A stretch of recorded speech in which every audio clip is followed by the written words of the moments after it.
Hey everybody, Russ Quick Electric here today with a bit of a kind of redundant video since there is a heartbeat sensor up and coming with the new updated materials, but I figured while we're still on the actual Rust client I could go ahead and show you how to make a makeshift player detector along with a timer to reset that detector. So while it is a battery sync, it is an interesting one.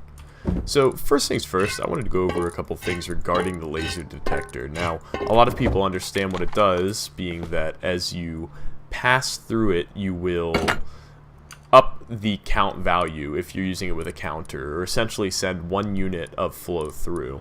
So let me grab a splitter here real quick.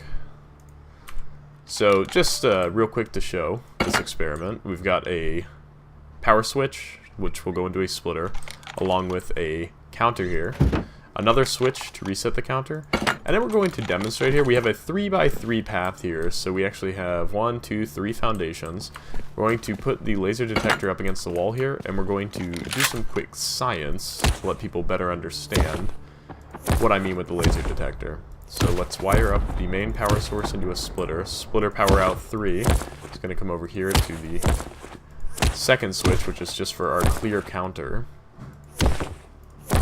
We're going to have splitter power out 2, power our counter. And we're going to have splitter power out 1 come across the floor here to our laser detector. Now our laser detector power out is going to go back here across the floor, which we'll just keep it kind of out of the way, to the counter increase increment, just so we can see when there's an actual pass through of a player. Now, what I want to demonstrate real quick for the people that don't know, we're going to build up a low wall here, just to kind of let you see what I'm talking about. So here's foundation 1, foundation 2, foundation 3. We're going to go ahead and turn on the main power switch. Counter's at 0, and we'll see that the laser detector itself goes all the way across the wall, 3 foundations long. But here's the catch. If you watch me passing through here, in the third foundation, there's actually no register of the laser detector while it does actually go across the field of vision. Now we're going to drop into the foundation quadrant section 2, the third square deep. So we're going to go across, and there's actually still no register, but it does register once we go into the second quadrant. So you'll see that the actual range is approximately 5 cube quadrants worth of foundation, which we could say is 1 meter, 2 meter, 3 meter, 4 meter, 5 meter, and it will detect. But if you go to the 6th, or feet, whatever you want to call it, there will be no registration of this laser detector. So you're limited to a range which is 1.5 foundations long. So if you're going to use a laser detector, you need to be sure that it's within a range of 1.5 foundations. Now, going forward, I just wanted to show that there is a limited range with this as of right now, and with the new upcoming heartbeat sensor, there's a range on that also, but for right now, we know that the range of this is 5 square foundations long. Now let's get on to the build. As with any build, let's begin with what we need. We need 1 switch, 2 splitters, 1 counter, 1 memory cell, 1 timer, and 1 laser detector. Now, beginning off, we use the single switch, as with any build, as our main power kill switch. Without it, the power will continuously drain until something is added to the game that will repair this issue. So we're going to do our power output somewhat neatly to our electric input in on the switch, and we're going to output here into our first splitter. Now the reason for 2 splitters being that we need 5 electrical power outputs, and yes, you could use branches, which are much cheaper, but for sake of neatness as well as convenience, I will just be using 2 splitters in this video. So we're just going to wire the power out 3 to the second splitter so that all 5 of these ports will now output power. For the rest, we're going to need our counter, memory cell, and timer, which we're going to place right now. And the idea being that our counter is going to be our live count of how many people have passed the laser detector within a set amount of time that we will set with the timer, at which point anytime the laser detector is triggered after our timer window, it will reset the counter, so we will have a new player count. Now the memory cell really cuts back on a lot of other electrical components that we need here. We'll be taking advantage of the fact that we can have a constant power supply into the reset, along with a set coming in from the laser detector, which will reset and give us an increment up on the counter every time.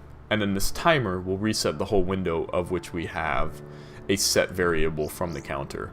Then if you had any trap that would be triggered after X amount of players were to enter, whether it be 1 or 5, you could have a pass-through power that would trigger any time that counter reaches that number, even though it's constantly resetting with a laser detection. So for the final step, we have a laser detector, which for sake of this video, we will just put on the opposite end of the wall, but obviously you would want to put it anywhere that you plan to detect players. So since we're over here, let's go ahead and wire the power in of our detector down across the floor over to the first slot available of our splitter. So we have power out 1 to our laser detector power in. We're then going to use power out 2 to come over here into our counter as such.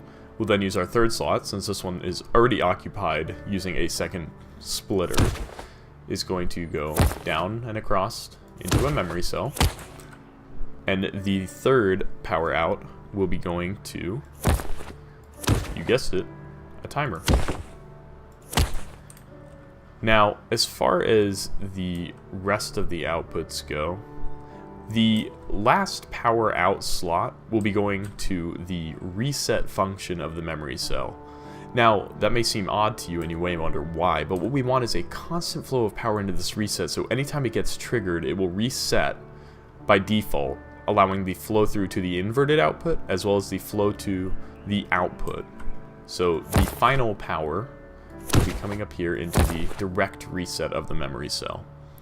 Now for the rest of the wiring goes as follows. We're going to have the inverted output go to the increment up of our counter. So our increment counter will be getting the inverted output, while the regular output will be going to the toggle on of our timer.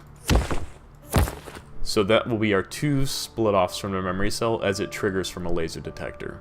One will go to the counter, giving an increment up, and the other will go towards the timer to make sure that those player counts are within the timer limit that you've manually set.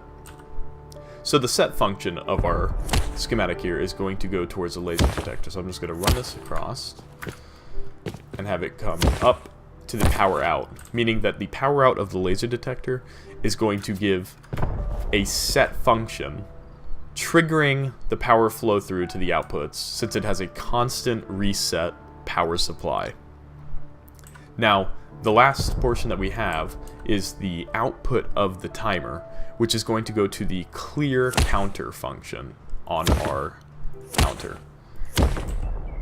So with that being said, that means that when the timer time has elapsed and the laser detector is triggered once more after the timer's elapsed, it will clear the counter, allowing us to start at 0 and give us a fresh count. But because it's working through a memory cell, it will still increment up for the player that passed through initially.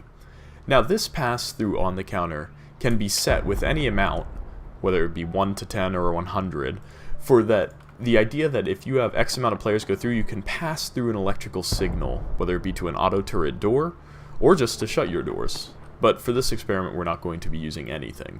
Just let it be known that it can be used, and it does reflect that on the schematic.